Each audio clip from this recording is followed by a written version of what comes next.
Let's take you straight to pictures of the Olympic torch on the 12th day of the Olympic torch relay. We can bring you these pictures now. So you see the torch is kissing.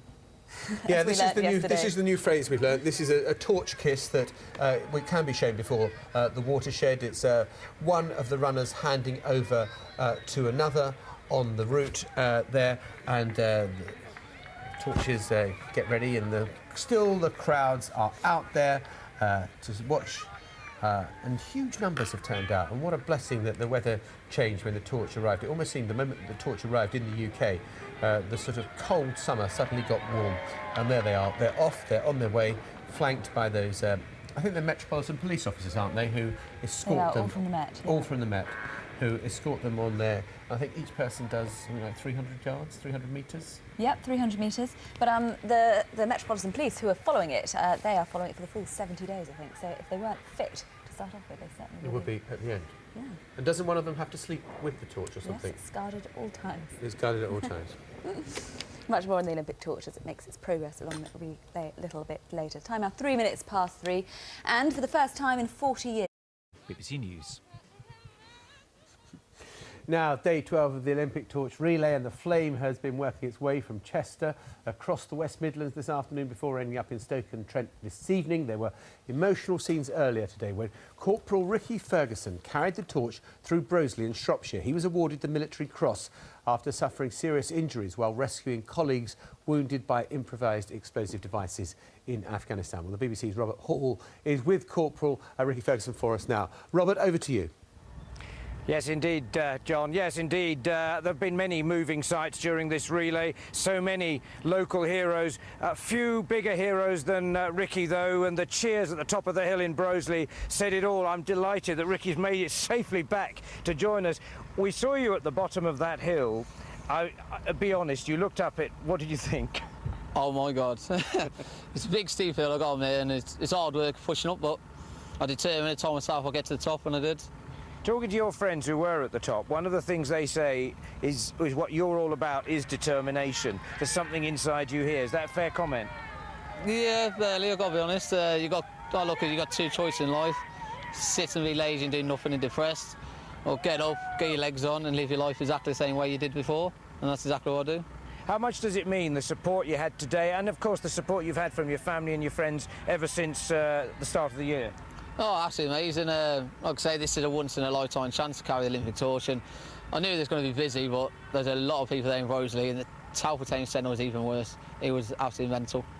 Now, the hard times aren't over for you. You've still got a lot of hard obstacles to overcome. What is it about Ricky Ferguson? What is it in you that's made you come through this and made you do what you do today? Like I say, never say never. Your life's still there, and just because you're injured, your life shouldn't change in any way possible. Still do exactly the same you do now as you would have done before you got injured. It's the best way of simple life, I think. Now, a little bird tells me, in fact, several little birds, because they were all at the top of that hill in Broseley, that you dedicate a lot of your life now to helping others who are in the same position as you. Yeah, that's why I won a military cross in Afghan. Basically, I treated injured blokes when they got blown up, but as far as I'm aware, people say I'm a national hero, but no, as far as I'm concerned, I'd done my job, and it wasn't just me. It was me and my section that done it overall together. And if it weren't for them, and it weren't for me, then these fellas wouldn't be alive now, so I just done my job. You're still helping people, though, aren't you? Because you're very involved with charity work now. Yeah, there's a few charity things that are coming up now, and obviously they're asking me to come along, so because I'm near enough sorted in operations, and I'd like to go along and do a bit of events training and earn money for charities, and yeah, why not? What do you hope people will take from you, seeing you do what you did today, seeing the courage that you undoubtedly showed? What message do you hope people take from that?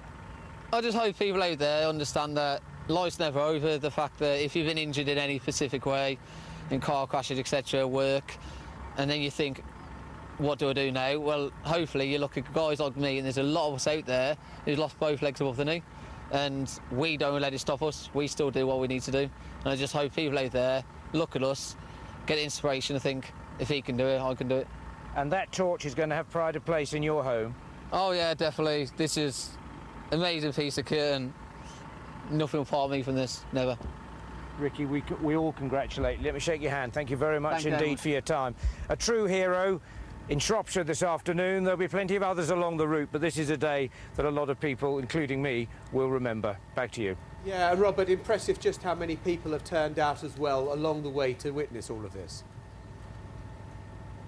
It's still happening, John, indeed. There is no slackening off of the interest in this. People are pouring into Littlebridge. Brose is not a very big place. It was absolutely packed when Ricky did his walk this afternoon, and that's been the pattern all the way along, all the way through the route today, right through to Stoke tonight and then on to Bolton tomorrow, and a massive event in Liverpool on Friday. So we hope to be reporting for you from there. Jodrell Bank possibly tomorrow, but for now, back to you in London. Yeah, Robert, thank you very much indeed. And just a reminder, of course, that you can follow live coverage of the Olympic Torch Relay as it travels across the UK. All you need to do is go to bbc.co.uk/torch relay and select the BBC Torch Cam, and it will be following the torch throughout each one of the 70 days of its relay around the UK.